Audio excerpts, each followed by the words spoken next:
Mesdames et messieurs, merci de regarder Africa Today Télévision et bienvenue dans cette édition d'information dont voici le sommaire. Les autorités guinéennes résolument engagées vers l'autosuffisance énergétique après qu'à l'État, le contrat de réalisation du barrage Swapiti a été signé ce mercredi entre l'État guinéen et CWE, la société chargée d'exécuter les travaux. Avec une capacité de 515 MW, le coût de réalisation de ce barrage est estimé à 1,5 milliard américains. Après plus de 5 ans d'exercice, les cadres du bureau de presse de la présidence de la République ont rencontré ce jeudi pour la première fois les hommes des médias. Plusieurs thèmes étaient à l'ordre du jour, notamment le renforcement des capacités des journalistes accrédités à la présidence de la République.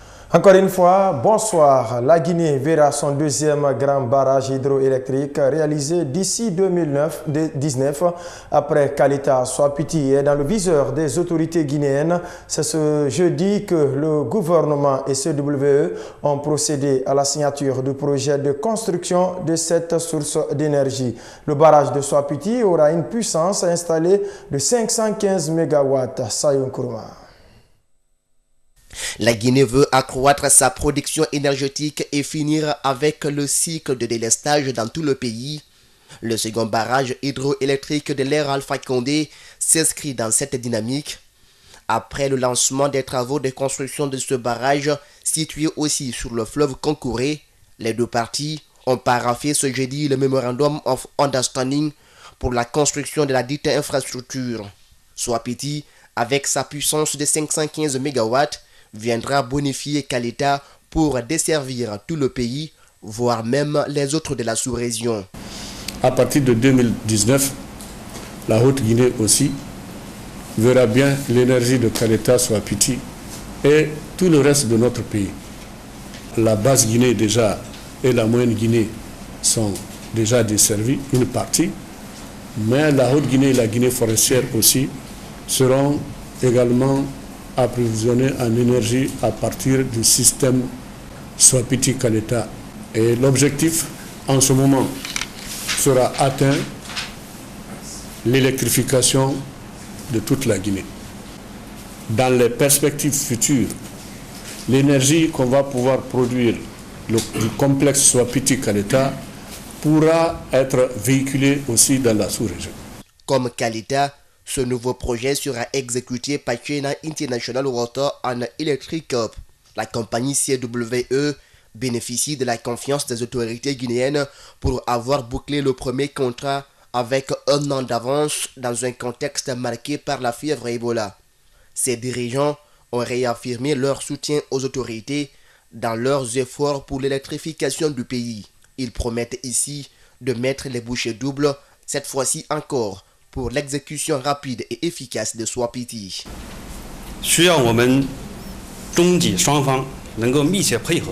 Mais toujours, je crois, avec le soutien du gouvernement guinéen et aussi le soutien du peuple guinéen, nous puissions toujours arriver à finir le projet Swapiti suivant les demandes de notre maître d'ouvrage. On est là aussi, on a toujours le souhait, on va amener, comme le ministre a dit, de plus de lumière pour le peuple guinéen.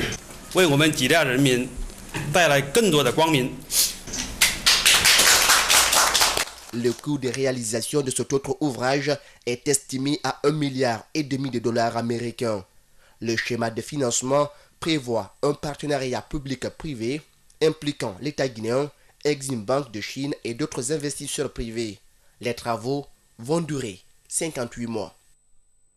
Ah oui, Swapiti est notre espoir vers l'atteinte de l'autosuffisance énergétique en Guinée. Le constat est amer, manque d'entretien des locaux et la vétusté des équipements dans les locaux du ministère de la Pêche et de l'Aquaculture et de l'économie maritime. Le chef du département était en visite de terrain mercredi. André Pachaloa entend redynamiser le secteur en commençant par la rénovation des infrastructures. Aïssata Fofana. Les archives sont Documents mal archivés, toilettes insalubres, mobilier vétuste et pléthore de personnel par endroits, c'est le constat que révèle la visite de terrain du ministre de la Pêche, de l'Aquaculture et de l'Économie maritime dans les locaux des structures affiliées à son département. Le constat est très amer parce que j'ai trouvé des services inappropriés pour les objectifs que nous exigeons de nos travailleurs. J'ai trouvé des bureaux insalubres. J'ai trouvé des bureaux qui ne sont pas vraiment fonctionnels, manque d'équipement, beaucoup de problèmes. Ça m'a interpellé et je pense que je vais transmettre rapidement le rapport de ma visite au chef du gouvernement. Des directions nationales de la pêche maritime à celle continentale et de l'ONSPA, en passant par le Centre national des sciences halieutiques de Boussra, celui de la motorisation des barques au CNSP, ainsi qu'à la Direction générale de l'Observatoire national des pêches, le constat est partout pareil. Une situation qui pousse le numéro 1 de ce département à envisager des solutions idoines en vue d'offrir un meilleur cadre de travail à ses commis de l'État. Nous allons au niveau du cabinet nous pencher aux solutions qu'il faut pour pouvoir donner au moins un environnement sain de travail à nos gens. C'est ce que nous voulons faire aujourd'hui. Et c'est d'ailleurs pourquoi j'étais pressé de faire cette première sortie, pour aller voir et constater de moi-même la réalité du terrain, pour voir dans quelles conditions nos travailleurs sont et qu'on puisse les sensibiliser et nous orienter vers les objectifs que nous voulons réaliser ensemble.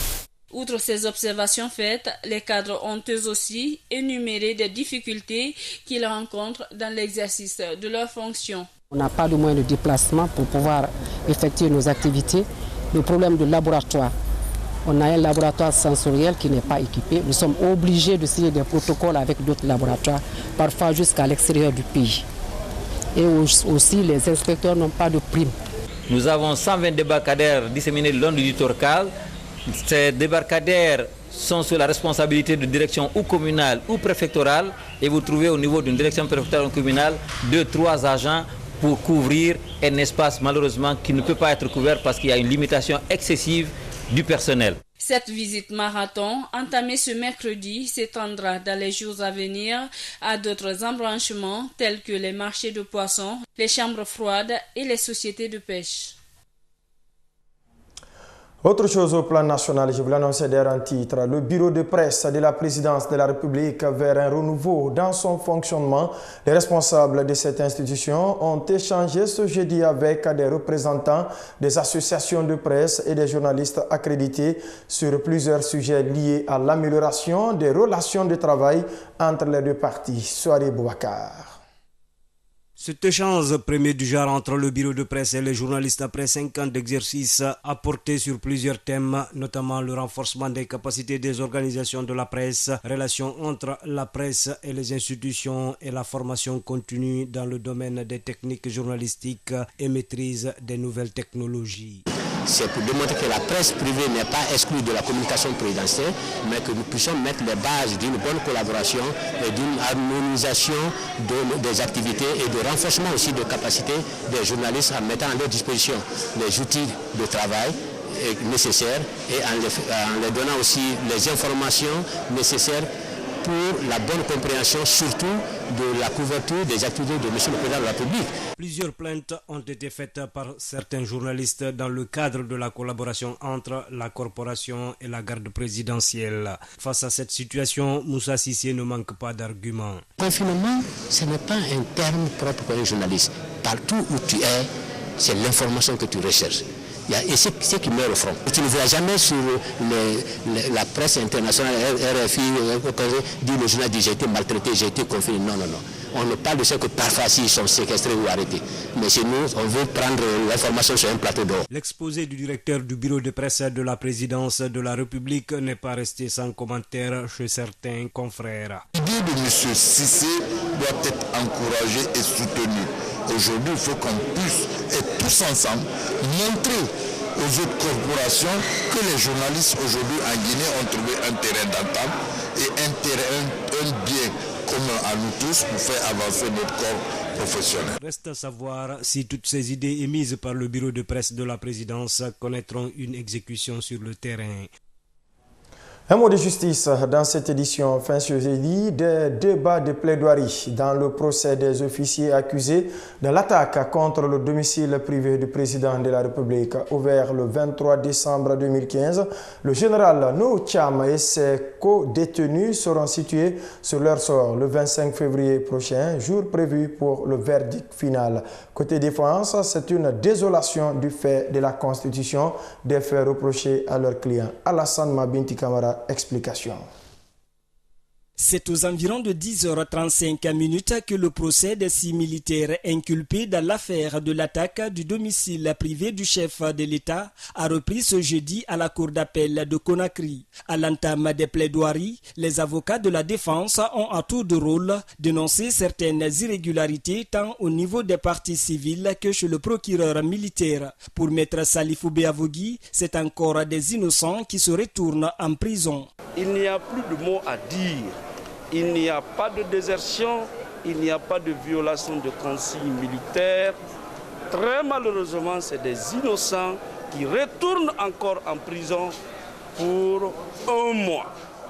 Nous l'acceptons et nous pensons que nous verrons le bout du tunnel.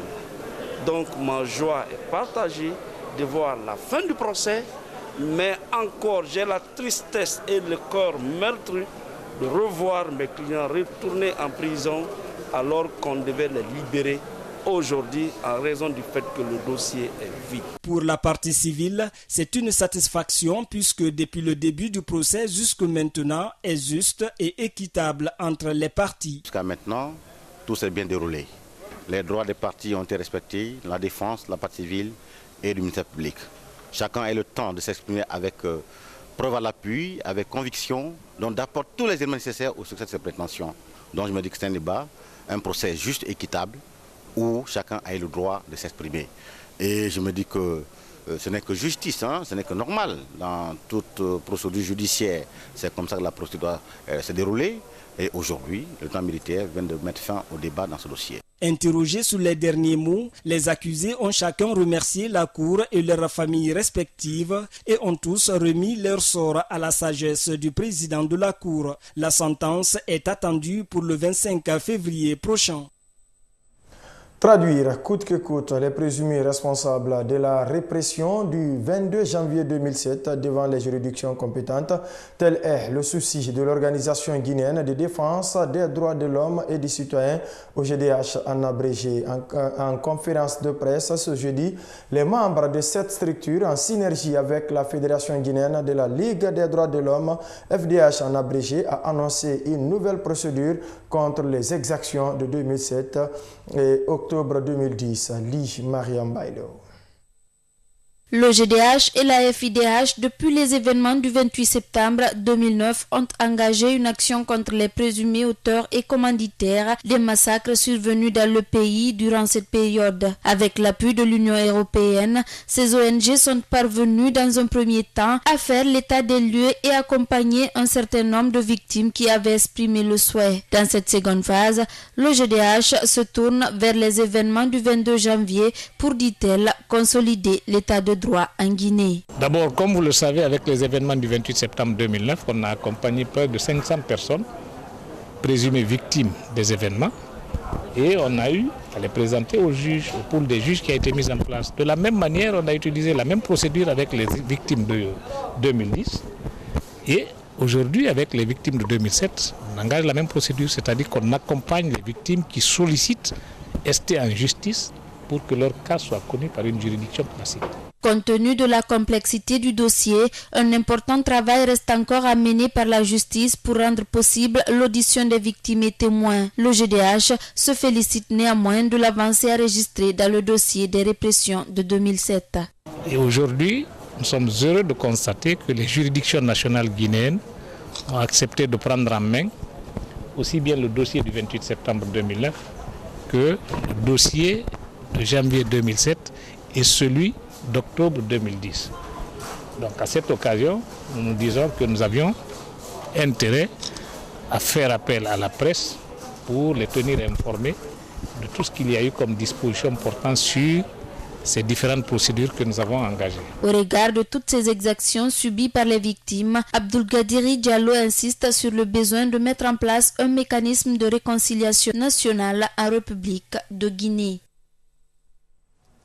La Guinée peut encore abriter tous les matchs continentaux sur son sol. Ainsi en a décidé la CAF, la Confédération africaine de football, après l'annonce par l'OMS de la fin d'Ebola dans le pays. Le seul stade qui reçoit des compétitions internationales se trouve dans une situation de dégradation poussée à ce jour. Supporters et acteurs de Curon sont inquiets de cette situation du stade du 28 septembre. Le reportage de Moussa Sefa Kamara. Construit depuis 1964, le vieux stade du 28 septembre a connu plusieurs rénovations. Malgré ces retouches, l'infrastructure se trouve dans une situation grave aujourd'hui. Fissures sur les dalles et murs, les caniveaux d'évacuation d'eau en passant par la pelouse et les 16 complètement détruites. Face à cette peine, les acteurs du football s'indignent. On n'a pas de terrain, ce qui est encore plus blessant parce que vous savez, lorsqu'on veut rentrer dans le professionnalisme, on a besoin de beaucoup d'infrastructures, franchement, surtout les plans, surtout du côté sportif. Sans infrastructure sportive, aucun progrès possible dans le sport, témoigne Mohamed Assimou Diallo, fan du Cuiron. Notre pays, on ne peut pas avancer sans les centres de foot. On veut que notre ministre des Sports nous aide à avoir, par exemple, un centre comme ça, là où on peut se manifester, apprendre à jouer. On a des footballeurs, on a tout, mais c'est manque de centre qu'on n'a pas. S'il n'y a pas de manque de centre, là on peut étudier le foot, on ne peut pas avancer. L'état du stade est inquiétant et les compétitions pointent à l'horizon. L'administrateur du stade du 28 septembre dépeint l'image. L'état actuel du stade du 28 septembre est piteux. C'est vrai, quand vous faites un tour, vous vous rendez compte que franchement l'infrastructure est en dégradation très poussée. À l'effet, la nécessité d'une reconstruction s'impose. Le stade nécessite une reconstruction totale parce que imaginez un stade qui date de 1964. Si rien n'est fait avant la visite des émissaires de la CAF et de la FIFA, la Guinée risque de subir une sanction, voire même la suppression de son stade. Mesdames et messieurs, c'est la fin de cette édition. Tout le plaisir a été pour moi de vous servir. Je vous retrouve demain pour d'autres informations. Merci et portez-vous bien.